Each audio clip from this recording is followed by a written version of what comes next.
Burkina Faso yafanya maamuzi makubwa kuhusu migodi ya dhahabu.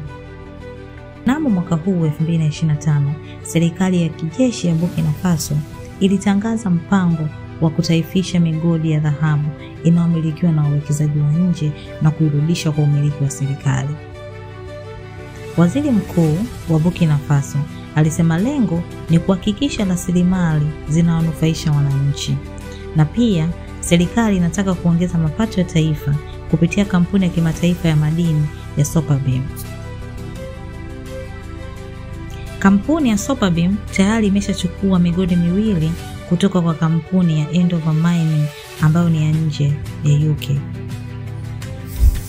Hii ni hatua ya kwanza katika mpango wa kutoa migodi yote iliyokuwa inamilikiwa na mashirika ya nje kurudi katika ushirika wa serikali ya Burkina Faso.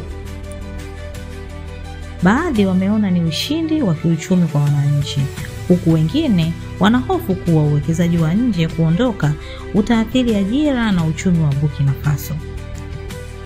Je, kutaifisha ni suluhisho sahihi kwa Afrika? Na je, nchi zingine zifuate mfumo wa Burkina Faso?